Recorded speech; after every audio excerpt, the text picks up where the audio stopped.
विश्व में जहां भी माताएं बहन सनातन धर्म को मानने वाली रहती हैं, सभी को मेरा प्यार भरा राधे राधे। आज हम चर्चा करेंगे वट सावित्री व्रत की पूजा की। सभी भारत की माताएं ये बात जानती हैं कि वट वृक्ष की पूजा करने से सावित्री जो माँ है हमारी सबकी, जिन्होंने पति की सेवा कैसी होती है, पतिव्रत धर्म का पालन करने से क्या प्राप्त किया जा सकता है, इस चरित्र का दर्शन उन्होंने अपने जीवन में कराया।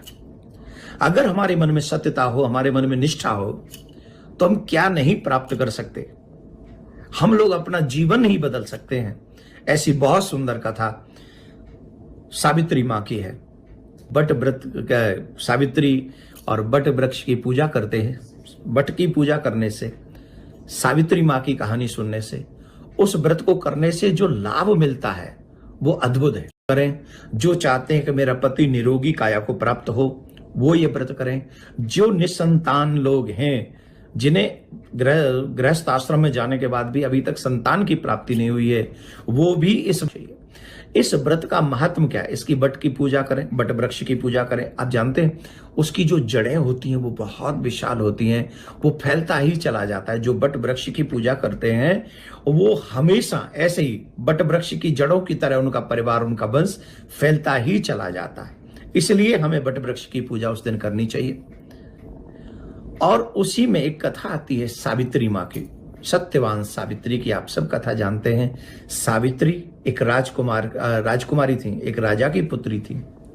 स्वयं उनको पति वरण करने का अधिकार मिला, तो एक कुटिया में रहने वाले धर्मनिष्ठ, कर्मनिष्ठ, मातृपितृ भक्त सत्यवान को उन्होंने अपने पति को चुना। देखिए, राजकुमारी और कहां रहती है, झोंपड़ी में रहने वाले सत्यवान से। यह है चरित्र की पूजा, धन की पूजा नहीं। यहां कितना बड़ा मैसेज है। जो व्यक्ति चरित्रवान हो, अपने मां बाप की सेवा करने वाला हो, जो कर्मनिष्ठ हो, जो किसी की पराई संपत्ति पर नजर न रखता हो, उसके साथ रहना लाख गुना अच्छा है। तो सावित्री ने उनके साथ विवाह किया। नारद जी ने कहा था ये अल्पायु है।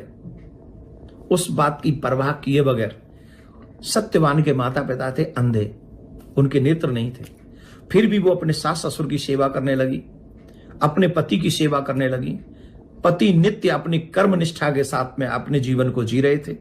एक दिन वो लकड़ी काटने के लिए गए और वो लकड़ी काटते हुए वृक्ष से मूर्छित हो गए, गिर पड़े। सावित्री ने उनको अपनी गोद में रख लिया, उनके सर को, और उनका सर सहलाने लगी। इतने में सामने यमराज आ गए और यमराज ने कहा कि आज इसका अंतिम दिन है, इसे मैं अपने साथ लेके जाऊंगा। सावित्री ने कहा नो प्रॉब्लम, आप लेके जाइए, लेकिन मैं भी इनके साथ चलूंगी। अरे ऐसे कैसे चलोगी, समय इसका कंप्लीट हुआ। बोले मैं पतिव्रता स्त्री, अपने पति को एक क्षण नहीं छोड़ सकती, आप लेके चलिए, मुझे भी आपके साथ चलना है। सावित्री यमराज जी के साथ चलने लगे। कुछ देर गई तो यमराज कहे भाई देखो, हम तुमसे ऐसा नहीं चाहते, ये नियम के विरुद्ध है, तो हमसे कोई वरदान मांग लो। बोले ठीक है, मेरे बूढ़े सास ससुर के नेत्र आ जाएं। बोले ये मस्त। यमराज फिर आगे चलने लगे।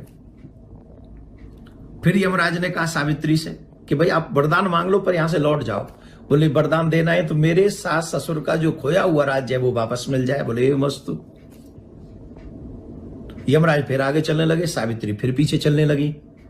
सावित्री जब पीछे चलने लगी तो यमराज ने कहा अब क्या हुआ, अब तो तुम्हें वापस जाना चाहिए, एक और वरदान मांग लो। बोले ठीक है, आप देना चाहते हो तो दे दीजिए, मैं 100 बच्चों की मां बनूं, ऐसा आशीर्वाद मुझे दीजिए, ऐसा वरदान दीजिए।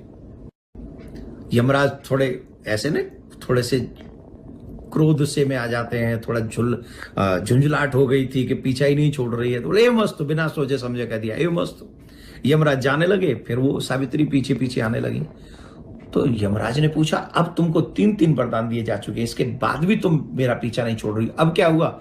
उन्होंने कहा आप ही ने तो कहा मैं 100 बच्चों की मां बनूंगी, मेरे पति को आप लेके जा रहे हैं, मैं पतिव्रता स्त्री हूं, अपने पति को छोड़कर स्वप्न में भी मैं किसी पराये पुरुष को नहीं देखती हूं, तो इनको अगर आप ले जाएंगे तो मैं 100 बच्चों की मां कैसे बनूंगी? धर्मराज बड़े प्रसन्न हुए उनके उस पति के प्रेम से, उस निष्ठा से, उस व्रत से, और उन्होंने सत्यवान के प्राण लौटा दिए। भारत की माताएं बहन, भारतीय संस्कृति को अपनाने वाली माताएं बहन, और इस व्रत की निष्ठा, इस व्रत में निष्ठा रखने वाली माताएं बहन क्या नहीं करा सकते? भगवान से क्या आप प्राप्त नहीं कर सकती? आप सब कुछ प्राप्त कर लेते, लेकिन अगर हमारे उस व्रत में सच्ची निष्ठा हो तो आप सभी माता